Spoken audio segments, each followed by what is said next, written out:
friends, welcome to the podcast. I am Melissa Matheson, and I can't wait for you to meet my friends Mark and Leslie. Mark and Leslie are professional youth pastors. I call them that because they've been working in some capacity with teenagers for over 25 years. They are a true father and mother to a generation of young people and run a nonprofit called Adullam Youth Outreach in Russellville, Arkansas. In just the last 7 years, Mark and Leslie have had over 200 kids come through their home, and I thought I had my hands full with just 3 kids. It's The Camels Are Coming Wednesday, and not only do I want you to hear how they met, dated, and proposed, but also hear how they are living and doing ministry together as a husband and wife for 25 years. So go grab your coffee and join us at the table. We're talking about how a band nerd got the cheerleader, a sketchy evening in a cul-de-sac, and some great advice for young people who are dating. Today, on What's Next, God? You are coffee drinkers, I see. Do you drink coffee at home too? Yes, we do. We do. Yeah. Yes, we do. Because you have a lot of people at your house, so you have to drink a lot of coffee. We do. Are you drip coffee? Do you do a coffee machine? Our daughters have introduced us to French press. Oh, yay. And so we have been doing French press every morning. And I love it. And now I can tell the difference. I used to not be able to tell the difference between drip coffee and French press. I drink coffee with creamer. Yes. And he drinks coffee with milk and sugar. I do. I'm a milk and sugar guy. What kind of creamer do you like, Leslie? I really like International Delight, but I like the Cinnabon cinnamon roll. We have some of that. I didn't put it out on the counter. It's okay. We have some of that. I like that one too. And then Tina introduced us to blueberry coffee and then use the Cheesecake Factory creamer. And it tastes like blueberry cheesecake. So you're not really having coffee, you're having dessert. It's dessert. It is. It is dessert. I'm kind of a coffee snob. I really like it a certain way. I am too. And I want it hot. Yes. And I'm that way with my coffee. I told somebody the other day, if I had to drink it black, I wouldn't drink it because I really like the creamer with it, not really the coffee by itself. It's not super good for you. No, it's not. So it limits what I've been drinking. I'm down. Trying to lower it. Yes, we have to lower the consumption with coffee. So we are new friends. I haven't known you very long. I know. So I want to get to know you. I want to hear some stories about you. Okay. We have daughters that are both named Molly. Yes, so I think that means we should be best friends already. Right. I agree. Because we have great taste in names for our daughters. We sure do. So, and they both go to ministry school together here in Hamilton, Alabama. So, but I don't know you. You live in Arkansas. Tell me a little bit about who you are now, what you do. You're working for the school system, right, Mark? I am. This is new. I've always gone into schools. I've always been in youth ministry. We're going on 27 years of being in that field.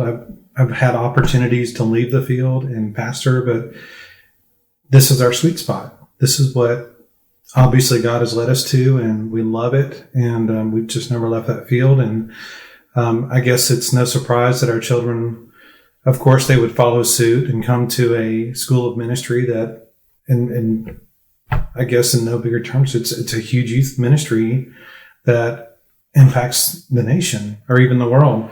And so it's exciting. But as far as as long as we've been in Arkansas, I tell you, working in the school system has been my greatest joy this year. I've always been on this side of the line, and for the first time, I've crossed over as an educator, and I've been able to go in and look at the culture, what's been impacting our children and a generation. And it has been mind blowing. What exactly do you do in the school system? Well, they have. Are you allowed to say? I'm allowed to say. They brought me on, and it's kind of a new concept for our community. It's called a focus room, and it's a room where they send kids that have either mental health issues or they may have some like an ADHD or ADD disorder. But I have what we call focus kids, and there's probably around 25 to 30 of them in our school. We have about 1,000 students in our school, and I'm the only room. It's 8th and 9th grade. 8th and 9th grade. Oh, wow. And really, these kids can come to my room at any point, and most of the time when they come, they're pretty worked up or they have anxiety issues, and so it's my job to get them in their kind of right frame of mind and get them back into general population. But then I also take in all the in-school suspended students. Okay. And that's a whole different task. But I love it. They had to trim us back, being, I guess we were into our 9th week of school, and they had so many kids starting to want to come to my room. They had to trim it back. And so. Were you serving French press I know, right? in the classroom? Well, I was doing things that probably I wasn't supposed to. I was letting them eat in class. I was bringing candy for them, and principals found out and pulled me back a little bit. Gotcha. Yeah, Well, you were being, what I love about him is he was being a daddy. Yes. Because most of the students that we find don't have daddies. I mean, it's just, there really has been, and we've seen that in youth ministry. There is an attack on the family. Yes. And the family unit. I think when we were youth pastors, I think one of the last youth ministry jobs, I can't remember. It's been so many. Well, we were the first church in Arkansas that we were in. I think we came there 18 years ago. Mm-hmm. 18 years ago, Abigail, our senior in high school, was 8 months old when we moved from Atlanta to Arkansas. Oh, wow. And so we took in a little job. We had come from a church that was about 5,000 and had a youth ministry of about 500. Oh, wow. And then we decided to take this job in Arkansas and probably a $30,000 pay cut. Oh. And moved into the country, into the base of the Ozarks. And Russellville, Arkansas is in the base of the Ozarks. And it's called the River Valley area. The Arkansas River runs through it. And it looks very similar to Hamilton, Alabama. It's beautiful. And because we're the foothills of the Appalachians here in Hamilton, Northwest Alabama. And so we're the foothills of the Ozarks. Ozarks. We're about an hour and a half south of Branson. Okay. And we asked, Mark from the pulpit asked, how many kids. We did an outreach where we would go into the Ozarks and we'd bus the kids down to our youth building. Oh, okay. Well, and also, we came from that 5,000 member church to a 30 member church, and this was our mission. This was our mission field. Turn that off if you want to. Sorry. That's okay. He can hand it to you and let you turn it. You want to turn my phone off? Well, I also don't want you to miss anything you might need. But I tell you, once we landed in Russellville, it was a game changer. All the training I'd had for youth ministry, from youth specialties to all the youth conferences that I'd been to around the nation, all the concepts and all the ideas, when we came to this field of ministry in Russellville, nothing worked. I had to unlearn everything I did. Mm-hmm. And I guess it was a process. I can remember the first time we were introduced to Karen Wheaton in Conway, Arkansas. And we saw something that had been in our heart for a long time. And we weren't, it's kind of like one of those things where you have these ideas and you have these feelings, but you don't see it going on anywhere else around you. So a lot of times in youth ministry, we look for the cookie cutter pattern. We look, well, if it works with that church, then let's try that. Or if it works here, it can probably work with us. And we've been looking and had not seen anything that matched what was in our heart and our mind and dream to do, until we ran into Karen and we heard her dream and we heard her passion for a generation. And at that point, we knew that there was something connected that came alive in us. So within that youth group, we took it, and the church never grew in 6 years that we were there. Wow. We started with 30. we left with 30. Left and there was 30. But the youth ministry, I'd gone back and, this is 18 years ago, but we had started using the barcoders and the scanners and all that back then. That was the high tech as far as what ministry was doing at that level. And I went into that computer base when we resigned, and we'd had over 6,000 students come through that ministry in 6 years. In 6 years. In 6 years. And it blew my mind. That is unbelievable. I couldn't believe it. Yeah. They'd come from all different counties and places. We would have about 200 or 300 at night. And my thought before was he asked who in this room, there was probably a little over 200 kids in that room, who in here, and this is before our children were in the youth group, so they were little, and who in here in this youth group has an original mother and father in their home? And only 2 young people in that whole room raised their hands, and they were brother and sister. Oh my goodness.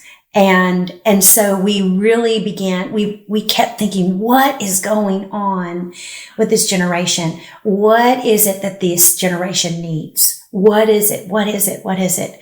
And we just thought family. Yes. To a sense of belonging to something. And I am just honoring my husband now. He is a daddy. He always has been. Yes. But he didn't really know that's really what he carried. And that's just he's kind of come into that and kind of say, oh, I'm a dad. This is who I am. And, I think the school system sees that. And of course, the white beard is really helping them, and the kids call him buffed up Santa, I can see that. And so, there's this comforting thing about his voice. There's this comforting thing about this 6'4", white bearded man that these kids are looking for. They're looking for something they're looking for somebody to love them. And I think the school system saw that in Mark and hired him to do this. And what a blessing. I mean, that these kids every day can come in and talk to Mark. Yes. And come in and say, hey, this is the kind of day I'm having. And they asked him the other day, they said, Mr. Dollar, it feels so different in your room. And he said, well, if you ask me the right question, I'll tell you the right answer, but you have to ask me. Yes. And so it's been really interesting. And then I substitute teach starting this year. Okay. And then a teacher just called me right before I left to come to Alabama and said, my mother is very ill and doesn't look like she's going to make it much longer. So I'm going to be teaching regularly 7th grade, social studies and geography. Oh, good. So for now you. I'm in the middle school for a period of time. So that's going to be fun. That's a great age. Tell me, how does this work? So, Mark, when you felt this drawing to young people and this generation, Leslie, were you always on board with that as his wife? Or did it take It's almost the other way around. Oh, she okay. had a spiritual mother that ran a youth camp in Arkansas, and she grew up under that. I did. And it was always in her heart to do this. I was the guy that had to kind of stumble along and figure it out. And he was going to be a pastor. Mm-hmm. He majored in biblical studies, and I was in broadcast communication, but I was miserable. Mm-hmm. I was miserable doing broadcast communication. And I just, ministry was in my heart. I got asked to be on a ministry team when I was in college and traveled around. I have a minor in music. And so I wanted to do music, but then the music that we ministered with was to teenagers in the churches. And I shared my testimony, and I just began to see the fruit of what God had done in my life. And I thought, I just got addicted. So did y'all meet in college? You met in college. You Mm-hmm. went to college, Asbury in Kentucky. University now. Yes, in Wilmore, Asbury. Kentucky. Mm-hmm. And how long have you been married? 25 years. 25 years. It'll be 26 I got that right. in January. Do you know your anniversary? I do. Yes. It is? Yes, January 8th. Oh, there you go. There you go. 1994. And so you met in college. Can we talk about that for a minute, how you met? Yeah. Do you remember the first time you saw her? I do. I was really intimidated, first of all, because I'd never dated a pretty girl like that. I called myself a band nerd. I grew up playing in the band, loved music. And she was the cheerleader in high school. Oh. And so the nostalgia of the 80s, you always saw the band guy get the cheerleader, but in real life, does that happen? Well, yes, it does. It does, because it did happen. to Mark and Leslie Dollar. It happened. It sure did. When I saw her, I was shy, intimidated. I wouldn't talk to her. She was very friendly to me, but I did not reciprocate the friendliness.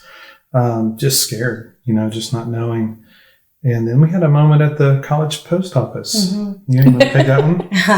Well, my life was a little bit different. We are total opposites. Tell me about that. He was raised in a divorced family when he was 2, only child.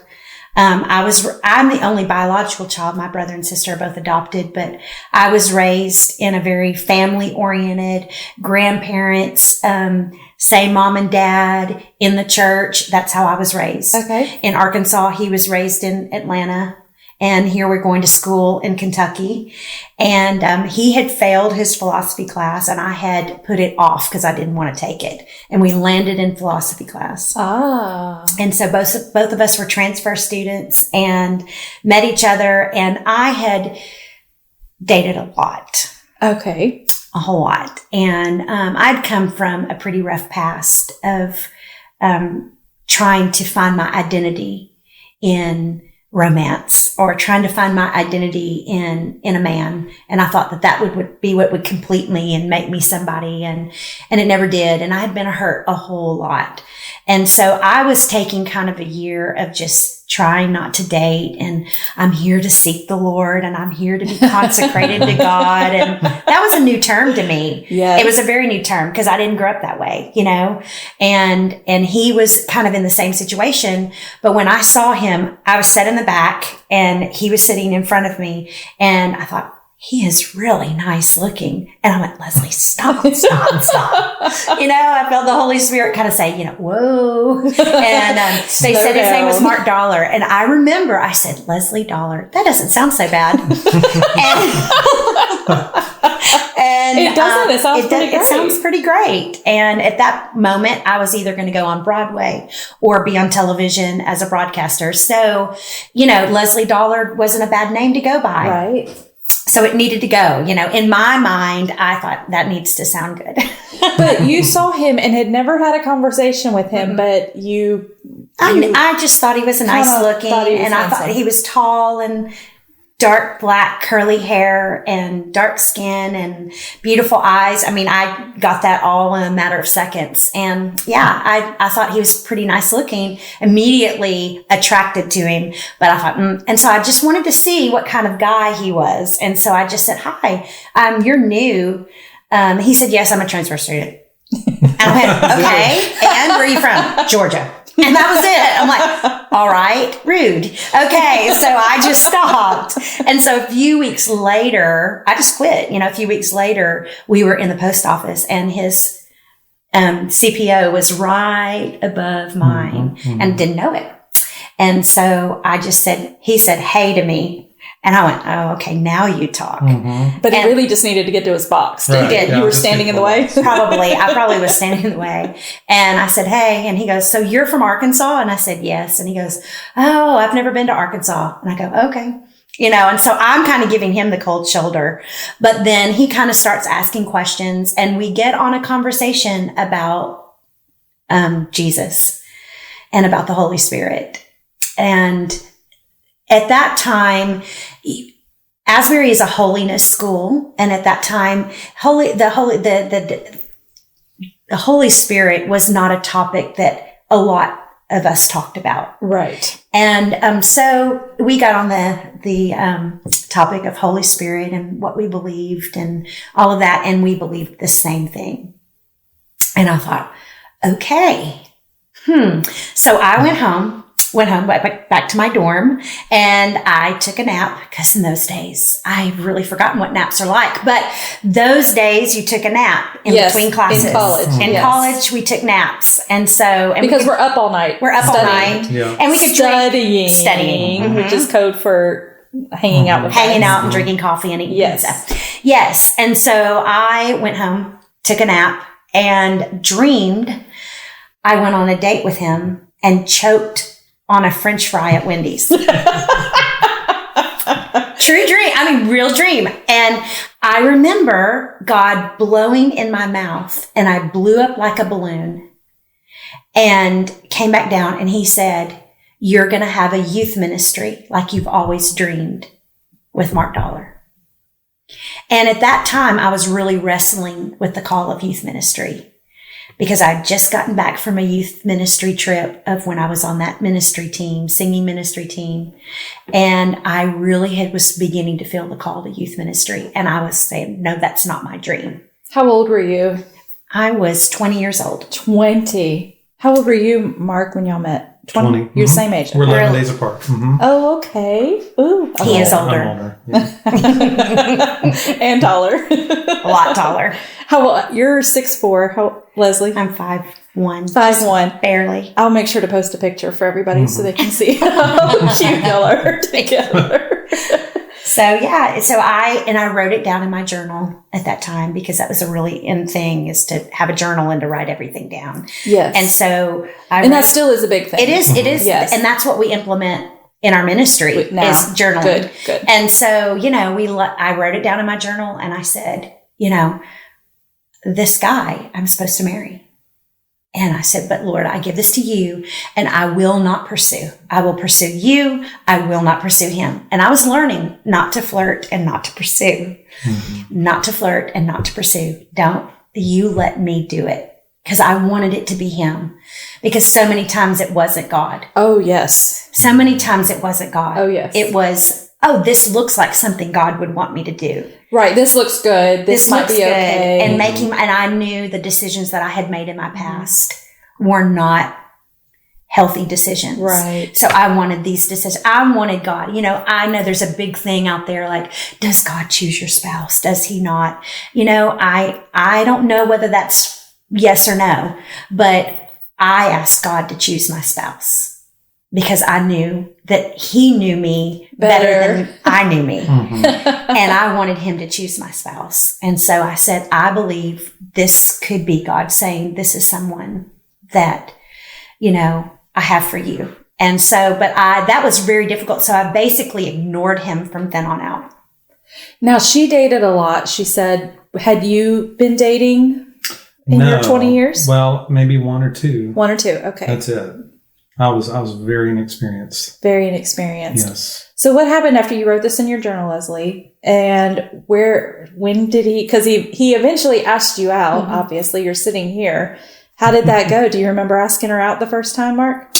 I think she needed a car ride somewhere because she didn't, I think your car was broken down at that point. And I had a 1980 Volvo. Yeah. And it had broken down.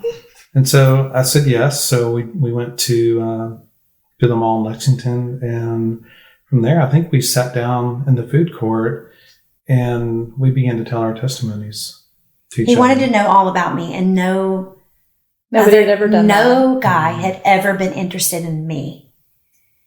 Interesting. And he wanted to know my testimony, and I gave him the whole story. The whole story. The good, the bad, the ugly. Yeah. All of it. And he said, that is beautiful. Why was that beautiful to you? I think it was just how it had everything to do with her heart. She was completely transparent, and it wasn't who I thought she was when I first saw her. Okay. In that classroom in philosophy, I saw the cheerleader, at least the outward shell of it. But once we sat down and had that conversation, I knew that heart was something that I could fall in love with. And from that point on, things just grew. It's something that we both guarded. She knew something that I didn't. She knew from day one. I knew a year later. It took me a year to come around.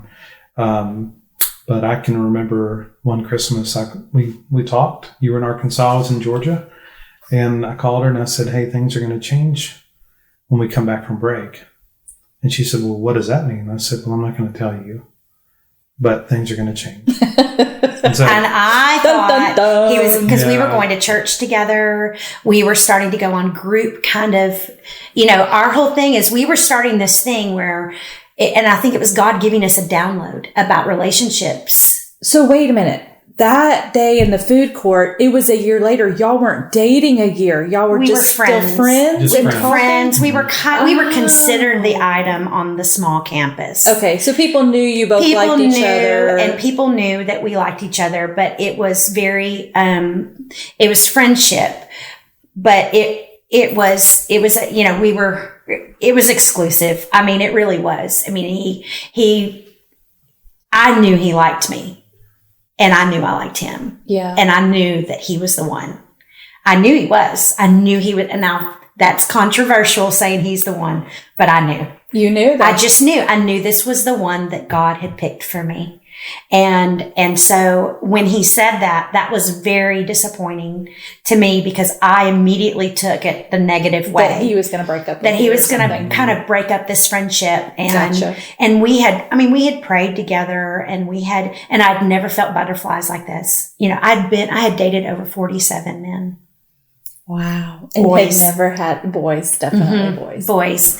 And, you know, that this was different. This was different. I mean, if he just touched my arm, I can just remember thinking, oh my I'm gosh. about to explode. I mean, I would turn red. I had never blushed before. I felt pure. I felt innocent. Yeah, that makes me think which I think is an incredible thing for young people to hear, that this is what God's redemption looks like. This is what restoration looks like. That when you come into an alignment with God and his purpose and plan for your life, it doesn't matter what you've done or where you've been, that it can be, this is what it's like to be a new creation in Christ Jesus, that old things are passed away and all things become new.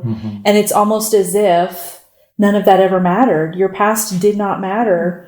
It didn't change anything. You were feeling something for the very first time that you had never felt before. It was like when I met Jesus. Yes. And I knew that there was a song at that time that I knew, contemporary song. And it was, I see Jesus in your eyes.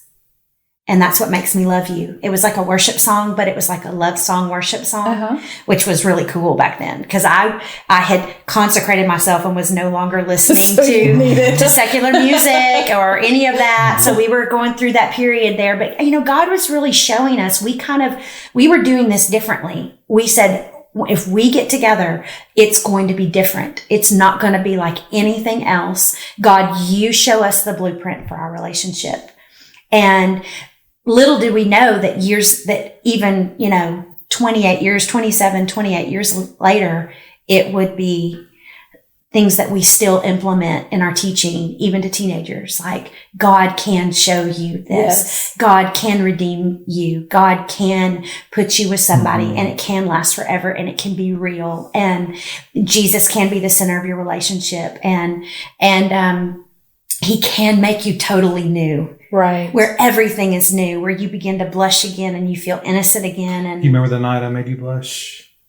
I do. I do. You made me well, blush you touched her arm and made her blush. Well, there was one moment where we'd made it official that we were going to be exclusive. Was this after the break? Well, after the break, he came home and he said, we need to go to well, at that time we were in a little bitty town. So the only place to go was Hardee's that stayed open past 10. So it's with your fast food. Yeah. Good that it wasn't Wendy's, well, I mean, we were college students. We didn't have any money. You don't have money as a college. At least it wasn't Wendy's. That's right. That's right. Well, Lexington, you had to have the big bucks to go in to eat at Applebee's or somewhere like that. But so we went, and I think we shared like a cola and some French fries or something. I thought, oh no, I'm gonna choke on a French fry. But he was so nervous, and I thought, he really is gonna break up with me. And we get in the car, and he says, I want to date you exclusively. Will you date me exclusively? And I said, yes. And that was it. That was totally it. And needless to say, one of the major things in our relationship that we've had to work on is communication. I'm an over communicator. He's an under communicator. So we have to really meet in the middle. Are you familiar with the Enneagram I am. at all? Okay. Yes. What are your numbers? I've taken it twice. My 1 and my 2 are really, really close together. Okay. And he's a 3. Wing. I don't know what wing. I would think you'd probably be a wing 2 if I had to guess, which is the helper. Yeah, I Or think the I was four a is 2 the and a artist? 3. I was within a few Okay, points. so I'm wing Okay. one. I'm You're two. a 1 wing 2 or a 2 wing 1? I have scored both when I've Okay. taken it. So it just depends on what mood I'm in. Well, now I think he was communicating pretty clearly. He just did it with very few words. He did. I did. He doesn't have to communicate with He got the point across. You had me at yes. You That's- had me. I went to. Did you say yes? You Oh, of obviously course said I yes. did. I said yes, and I'm nervous at this point because I'm usually not lost for words. Yeah, you thought he was breaking up. I or did, ending and this so when he friendship. said that, I was really excited, and so things began to change. It took him a long time to hold my hand. It took him. Well, do you remember that night? Is this the night that made her blush? This is the night that made her blush. Tell Because me. we did go to Applebee's that night. Oh, It was our first real date. Yeah. And this is real probably date, not 20, fan date. 25 years ago. Do you remember when they used to dim the lights at Applebee's? At dinner time. Yeah, at dinner time. They would Yes. just automatically dim. And so there was a moment at dinner where I told her I had something very special to say to her. And she probably thought at that point it was an engagement ring. It wasn't. I'm like, this is too soon. And so as I leaned in, I promise you the lights dimmed on, like, it was like on spot. And I said, you remember what I said? No, can I hold your hand? I asked permission to hold her hand. No At one that had asked point. permission to do anything with me ever. But it was something that I wanted to Yeah. honor her and ask to her. watch God restore something in her that had been taken, over and over and over again. And that made her blush. It did. It made me blush. It still does. It would make me cry. I'm crying a little bit right well, now. and both of us had said the next people that we kissed were going to be our spouses. Yes. And so several months later, if not even a year later, we were singing. Again, very slow. Very Yes, slow. very slow. Very And, intentional. Yeah, we just believe in long friendships. Short engagements. Short engagements because once the physical comes, you just might as well get married because especially if you have a past. And so, we shared our journals, and what I didn't know is the same night that God had given me that dream, the same afternoon, God had given me the dream. The one about you having a future in youth ministry Yes. with Mark Dollar. He had been praying and the Lord told him I was his spouse. Mm-hmm. Oh, And we looky there.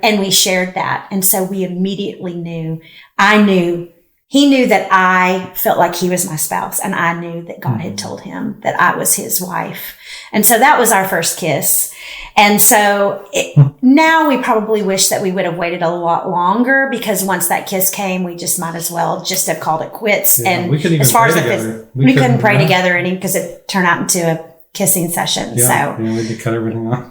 Interesting. Yeah. So when you guys were dating and going through this season, were you a part of a church? Did you have a college pastor that you guys would talk to or meet with in that process? Yeah, we were a part of a church in Lexington, wasn't it? mhm. Yeah. But on campus, they had campus pastors and all We kinds both of- were our hall chaplains for our dorms. And so we met with the dean of students. I met with the dean of women, and he met with the dean of men. And they basically were our marriage They counselors. were, And- for about a year. Yeah, We submitted amazing them. people, and we'll forever remember the advice and the counsel and just praying with us. And then was it Steve Siemens that was our marriage counselor? And so if you get engaged On campus. at Asbury, they almost mandated you to go through marriage counseling through the school.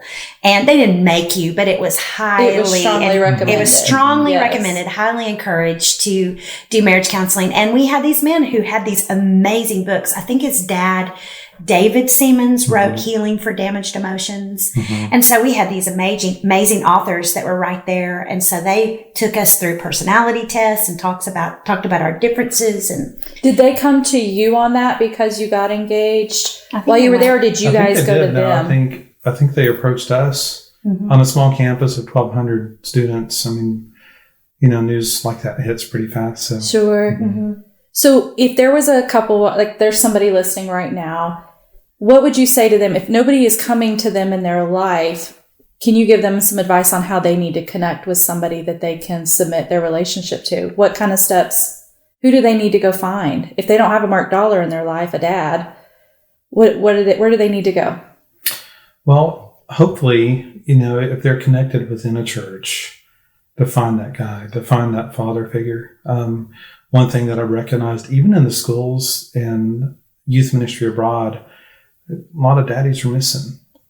And fathers have a tremendous impact, especially with this area of a young man or a young woman, and that having that counsel and having that support system in place. So I would encourage them, if they're in a local church, to find that spiritual father, that spiritual grandfather, and someone that they highly esteem and that they can connect to. That's been through something too. Someone seasoned. When you eat a piece of meat, you want it well seasoned or well seasoned on the grill. Even if you're just using salt and pepper, you still want that well seasoned piece of meat. And not just your friend group. And not just your friend group. You don't want empty calories. You don't, even though it tastes good, it's just empty sugar calories. If you need to have protein in your diet. And so, it's the same way with people that speak into your life. You want them to have substance. You want them to have seasoned. You want them to have the time that they've spent in the fire. How do you find those people? So how do I know? So let's just say there's a young man. You're telling him, let's find a father figure, grandfather type. He's going to walk up to this man, and what does he need to say to him? That's a broad one, because with this generation, they're not transparent a lot of times with their struggles or they're great at texting them, but as far as communicating. So I think probably there's going to be a communication gap, because the person they're seeking out wants to see you eye to eye, where they want to communicate. Well, it's uncomfortable because they don't know how to communicate with the father. But I think just, finding that, who do you admire in your setting? Who do you admire? I would love it, to me, if Mark had, or I do have a dad, is to develop that relationship with that young lady's father first. Okay. Seek him out, or her father figure, or her pastor. That's because they know her heart. Back in the Jewish faith, the parents picked the spouses. Why? Because the child trusted the parents. Yes. To pick them, because who knows your child's heart better than you? Yes. Besides God, the parents, if they're intricately involved in raising their children under the fear and admonition of the Lord, then, the parents should know their child's heart and what their weak spots are and what but we were so far away from that. Many times the young man can't find the parents of or vice versa. And so, I'm thinking a pastor, but even here, in where we are, is to find someone you admire and someone that is married. Yes. You don't want to go to another single guy. You want to find someone who's been through that. No, I think that's great advice. And I'm even thinking of how we, as just people in general, can seek out the younger people in our lives when we see, as parents, when we see young relationships budding, do what they did for you and come to you and say, we'd like to speak into your life. I think it's a challenge even to people in the church to look around and keep an eye on younger people that you see may not have fathers and mothers in their lives, and come alongside them in their journey and be a voice into them.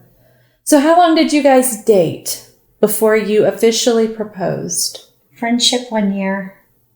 Dating engagement for 1 year. But half that year we were engaged near each other. Then the other half, he finished up school. I went home to Arkansas and planned a wedding. Okay. How did you propose?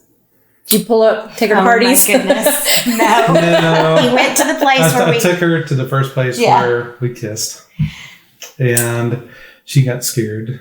Because it was in the dark. It was in the dark, and it was kind of sketchy at that time. I guess it kind of changed. The atmosphere had kind of changed, and so I ruined it for him. Like, I totally ruined it.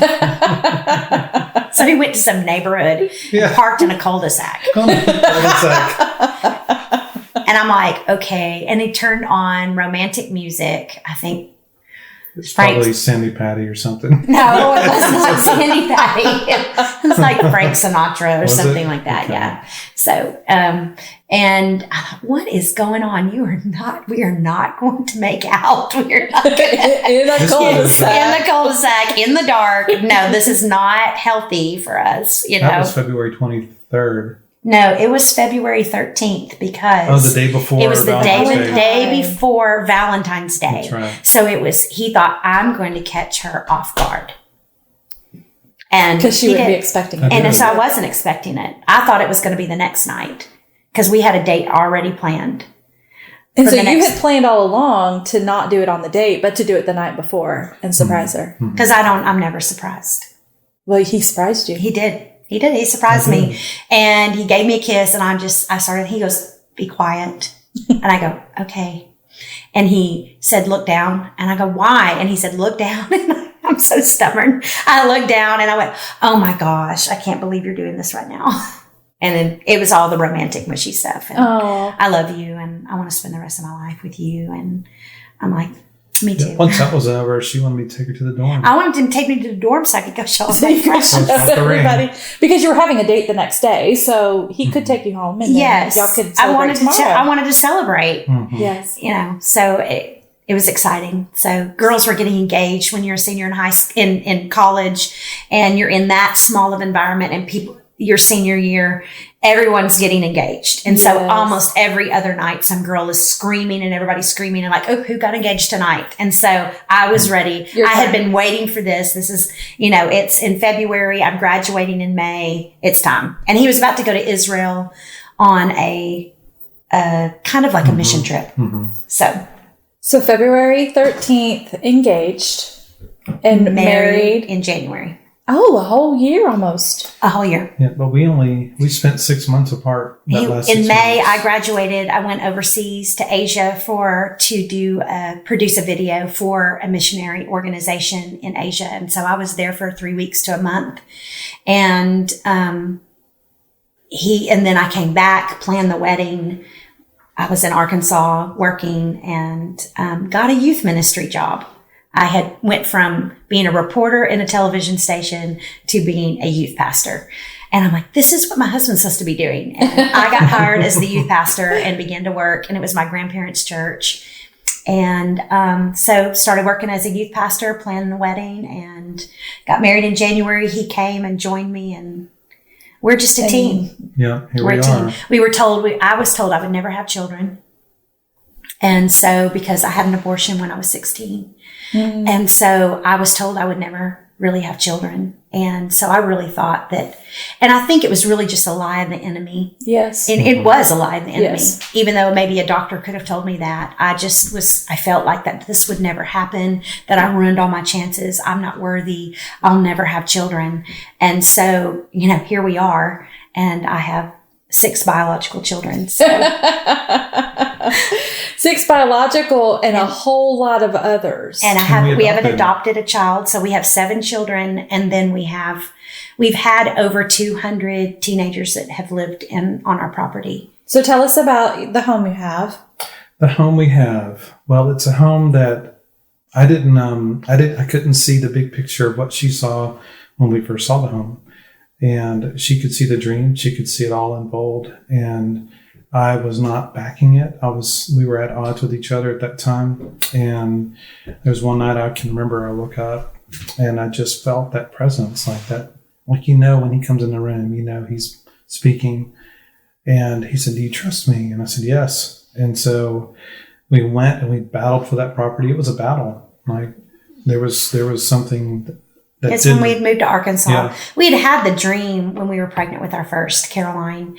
And I'd had a dream. And Mark said to me before we laid down to go to sleep, he said, if money was not an option, if that wasn't an obstacle, and what would you do? And I said, I would have a home for young girls or teenagers that went through with what we went through, and just have kids come in and out of our home, in and out of our home. And that night I had a dream that I'm a dreamer. So I had a dream that I saw kids with backpacks coming in to this house and on a hill. It was like on a mountain, kind of like a hill. And it was like they were climbing this mountain. It was so hard. And they had this heavy, heavy, heavy baggage. And, they would just drop their bags in front of our feet, and we would turn around and we would give them weapons like swords, and all of them looked different. It was like small daggers, big daggers. I thought, this is violent. And, and so, and we put weapons in their hands and we'd send them back out. And then they'd drop their baggage and we put weapons in their hands and send them out. And the next morning I told him that, and he was like, ooh, that's not comfortable. That's not comfortable for me. Like, that's out of my comfort zone. And at that time, I had been the primary pastor in the ministry. And so, because of that, he's like, I can't speak very well. I'm really called to adults and I want to be a pastor of a church. And, at that time we had just come out of the youth ministry in Arkansas. That's where we had stayed for 2 years. And then we moved back to Kentucky for us to go to seminary at Asbury Seminary, and got pregnant. So let me go back to this dream really quick. Mm-hmm. For people that are not familiar with dreams or interpreting dreams, will you tell everyone listening what that dream meant? That dream meant to me that we were going to be dealing with children that had baggage that needed to be equipped to make it. It says in 2 Corinthians chapter 10, the weapons of our warfare are not carnal, but they're mighty through God for pulling down strongholds. And I believe those weapons were weapons of communication, weapons of inner healing, weapons of like knowing what a family looks like. Yes. Knowing what a daddy and a mama and looks like. It may not look the same for everybody, right, but what that feels like, what an atmosphere feels like when you walk into the home. When people walk into our home, I want them to say, yes, just to take a load off. Yes. Like, okay, I can breathe. So you felt like in the dream that the Lord was giving you an assignment, that I'm going to send you people that you are going to take their baggage and you're going to equip them to be able to walk healthy, whole lives moving forward with the weapons that you're going to give them, these resources. And you've done that. So in 25 years, you've had over 200? Well, actually, we've only been doing the Youth Outreach because everywhere we went, it was not the place where we would start it. Okay. Until we came to Arkansas. I remember when we took it, our application was on youthspecialties.com back then. And that's when the internet just kind of first started coming out. Mm-hmm. It was the early 2000s. And, 9/11 had just happened. And so everybody was kind of the internet and all of that, but they found our resume on the internet. And so we had churches that were calling us, and this church from Arkansas called us and said, we want you to be our youth pastor. And we said, we've prayed and the Lord told us. And we were in the Methodist church. Okay. And so we had never been in a full gospel, full believing of the Holy Spirit, faith-based church. Mm-hmm. And even though there are Methodist churches that are like that, the Methodist churches that we were in probably weren't as much like what we believe, right? And what we had been raised in, even at Asbury. Even though Asbury is kind of considered Methodist, it's Wesleyan, Arminian, holiness school, but it's not really considered a United Methodist school, right, even though a lot of United Methodist pastors go there. So we found this church, and it was 30 members, and we were coming out of an organized ministry. Most of the kids had a mother and father present in the home. They could afford to go to university if they didn't get a scholarship. They could, they were well educated, well funded, middle class, upper middle class kids. And so when we came to Arkansas, the kids that this ministry was bringing in, this was our mission field. Right. This was, you could feel it. This was different. Yeah. This was totally different. And Mark looked at me and he said, this is that home that you dreamed about. These are the kids. And so the home was established in what year? in 2007. Okay. 2007. So in 12 years, you've had over 200 kids come through your home. And they are probably never the same after they've had an encounter with Mark and Leslie Dollar. And I'll tell you, the beginning of it was super messy. You know, most people, when they organize, you know, a nonprofit, they start with a board. They start with planning. They you know, do all the administrative. We didn't start that way. Literally, kids started sleeping on our floor. And I can remember, no, they didn't. And I can remember 6 weeks into it, it went from like 2 or 3 to like 9. I'm thinking, how are we going to feed them? You know? At that time, our church supported us starting and doing the youth ranch and youth ministry. And we didn't know that at one point we would have to choose, but when we were faced with that, we chose the youth ranch.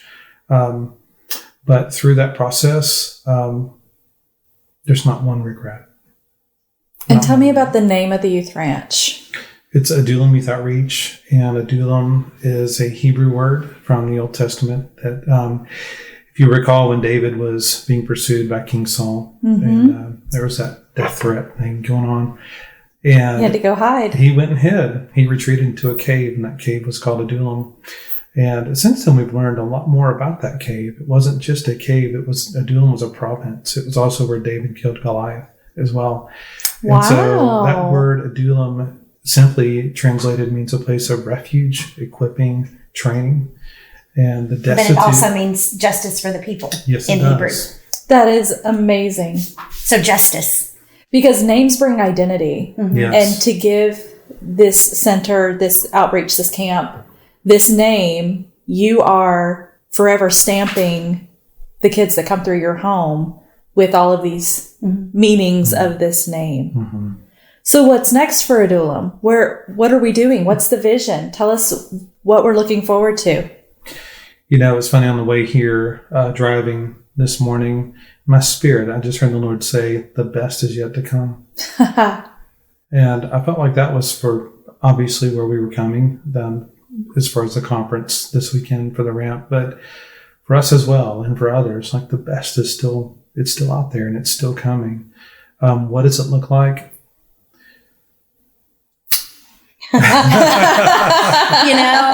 It's been our dream. Yeah. We have turned away, I think in the last year to 2 years, in the hundreds of kids, because we are not a licensed facility. Okay. We're a legal home. Okay. Not to take in foster kids, but to take in, it's kind of like going to summer camp where you still stay underneath your parents' insurance and all of that. But even though sometimes the kids that have come in haven't really had that parental support, sometimes they have. So it would take another hour just to tell you exactly, because sometimes we can't even explain what we do. You just have to come and live it. But, we need more places and we need more homes where when we get a call, I think we got maybe 7 calls just last week for students, and we're full. Are you looking for more homes in Arkansas? Are you looking for them in other states? I think other states. I mean, if one came about where someone in Arkansas wanted to do it, we would love that. We had kind of about 3 different people that we know that operate in the prophetic. And so we had 3 different kind of words, which is unusual for some people to hear, but they were words from the Lord, we feel, that just said, you're going to really extend, like Adullam needs to be extended. Adullam needs to be extended. And we heard that over and over again. In fact, the first one that said that was when Caroline was in class at the Ramp School of Ministry. And this pastor, Jacob Peterson, didn't even know us really that well. He said, I have a word for your parents. Turn on your phone. And he said, you're going to extend your tent pegs. You're going to extend. God's going to do something in the next year or two, something different. And we were like, okay. And that's always been in our heart to do it, but we just didn't know what that looked like. Right. We just said, God, whatever that is, we just trust you. We're just we're making it in what we're doing now. There's no way we could facilitate more than one home right now unless we found other people that would want to do what we do. And so that happened. And then we had one pastor come in and said that we were going to have homes in Missouri, Tennessee, Alabama, Georgia, and Texas. And we were like, okay. And our daughters go to a school of ministry here in Hamilton, Alabama. And we have always been connected with this ministry, the Ramp. And it's just a closer friendship. And apparently the similar words have been told the Ramp. And that they'll have a home for children here, yes, or for teenagers here. And with this being a place where conferences are held with teenagers, what a better place to have a home here with there are teenagers that come through this ministry, that need a place. Some of them could be aged out of foster care. Teenagers don't really get put in foster care very well. Right. And then furthermore, we've got RSM, the Ramp School of Ministry here. What a wonderful training ground to say, you want to be in ministry, come do an internship with us, come run this house for us. So I think the home that we have, and God provided a home for us here. At first we thought it was just going to be a home for our girls to live in. And then we thought the Lord just said, this is part of Adullam. Yes. And we're like, okay. And then we started seeing the word that God had given us unfold. And, in fact, just a few weeks ago, we had a donor that paid for us to pay cash for a house here. That's amazing. And, just to watch God do a miracle in your life is just, it changes your whole perspective of who he is. He's such a loving God, And when he puts something, that's the great thing about living in the kingdom and living this life. When God puts something on your heart to do, he's going to be the provision for it. And provision, he is for the vision. Yes. And he is for the vision for you guys and what you're doing. And that is why he's provider, even with this house, with this donor. So you are a nonprofit as well. How do people get connected with you if they have questions or want to get connected in another way? Well, obviously, some of the easy ways to contact us is through social media, Facebook, our website. Okay. Which is AdullamYouthOutreach.org. Yes. And it's ADULLAM, Youth Outreach. And we'll put all that info in the show notes too for people to look up, and they can get connected with you. And social media is a great place. We're Adullam Youth Outreach. Social media found in Russellville, Arkansas. On Facebook, Instagram. And we get messages all the time through Facebook, and you can call us and we'll talk to you and sit down and we want to hear your heart. We can't do this alone. Yeah. We can't. We're called to be, yes. We can't do this without Jesus, and we can't do this without the body. We are so about community. This is how God intends to accomplish everything in the earth. It is through community. I believe it. Thanks for coming and talking with us. Well, thank you. Today. You made us feel right at home. I'm glad it was fun. Thank you.